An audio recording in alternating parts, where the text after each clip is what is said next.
If you want to be part of ensuring the existence of one of the few professional gaming media outlets that isn't being ruined, go to patreon.com/secondwindgroup and please consider giving whatever you can spare.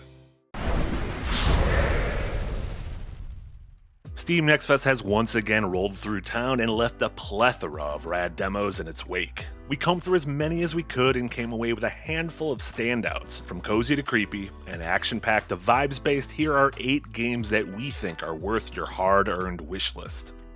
There's nothing quite like the historic glitz and glam of the 70s. Dead as Disco sets the era's distinct aesthetic as the backdrop to rhythm-fueled third-person brawling that pumps a fun Arkham-style combat system full of funky beats and neon colors. The demo drops your sharply dressed protag into a short tutorial, then an infinite combat room with mainstay abilities like counters, dodges, and finishers. All your actions and attacks are enhanced by executing them on the beat of the backing track, but there's no heavy penalty for missing it completely. That said, it's still an incredibly fun combat system, with fluid animations and riveting visuals to punctuate the chaotic fray. The game doesn't actually lean too heavily on disco for its soundtrack, using licensed pop, rap, and rock tracks to dial up the tempo and combat difficulty in turn. I'm most excited about the feature to upload your own music into the game. It was a simple process to do, but I had mixed results with the tempo lining up with the gameplay, which was honestly an issue even with the included tracks. The one story level you could try added some entertaining tweaks to the base combat, like level hazards, but it crashed after a short while. Despite that, I'm willing to give Dead as Disco all the time it needs on the dance floor before it's ready to go. Phase Zero is a throwback to the era of original PlayStation survival horror in the best way. Yeah, it's got expected stuff like classic controls, limited inventory, low poly characters, locked cameras, blah blah blah, but Phase Zero hits the nuances that make the genre sing, or scream. The puzzles weren't just look for a 4-digit key code, or flip switches to match a pattern. They were contextual. You're in a hospital, and every puzzle revolves around that theme. Like learning how to use a convoluted X-ray machine to see inside something. Add grabby zombies, plus that fleshy overgrowth in the basement, and it's a familiar yet new horror scenario I can't wait to rip open. Motion Wreck is a delightful 2D puzzle platformer with a fantastic core mechanic. You play as this cute little robo with the ability to record and play back your own movements. Need to get across this lengthy gap? Just record yourself walking over solid land, replay the recording on one side of your obstacle, and voila. It's a concept that's easy to grasp, but the demo quickly starts kicking the tires on it in some really fun and unique ways. Things are initially kept in check by having puzzles mostly relegated to single screens, save for some trickier optional paths, so the solution to any given problem is always right in front of you, no matter how impossible it may seem. The mostly monochromatic palette pairs well with the chiptune music and gorgeous sprite work to create an atmosphere that I was more than happy to occasionally get stuck in. Fans of gems like Head should keep an eye on Motion Wreck, which is slated for a 2025 release.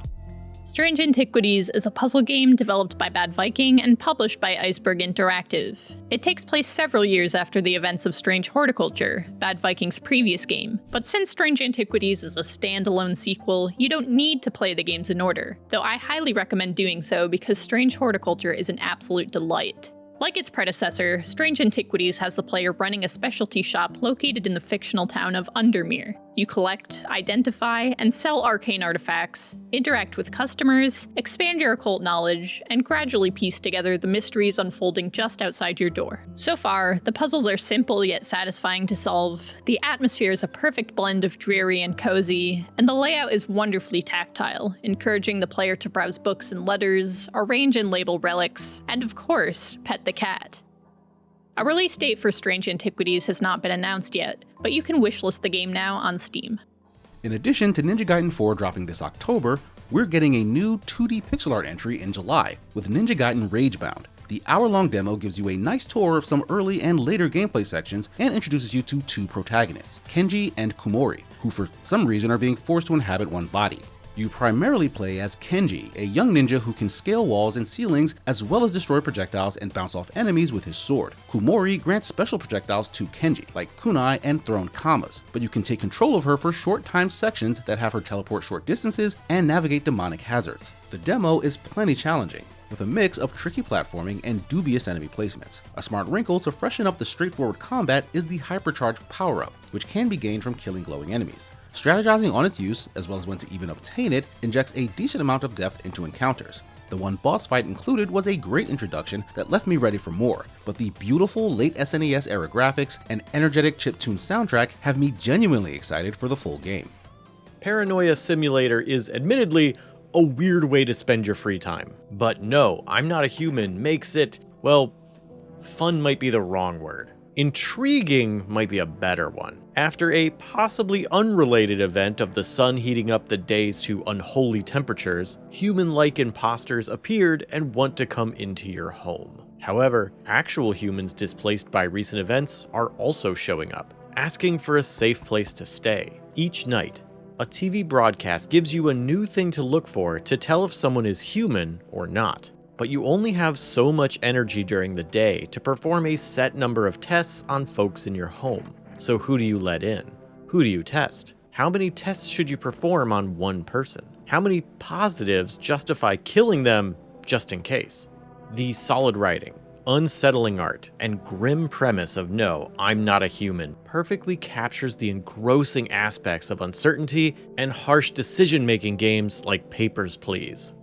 Sometimes a demo comes around where within seconds I find myself muttering, "Oh hell yeah," under my breath. At this recent Next Fest, that demo was for Gecko Gods, a serene 3D platformer where you play as 2025's greatest reptile, sorry Gex. It's tail time! As you mosey about various ruins, caves, and remnants of a civilization long past. I'm just kinda getting sick of playing as boring old human beings in games, so I'll take any chance I can to embody a cool little critter. Stray, Untitled Goose Game, and the Goat Tokyo Jungle all walked so that Gecko Gods could scurry along the sun-baked shores of these gorgeous watercolor islands. Being able to cling to walls and ceilings reframes how I viewed my play space and made for some fun twists to exploration and puzzle solving. I am fully prepared to become a weird lizard guy later this year when Gecko Gods drops sometime Q4 2025.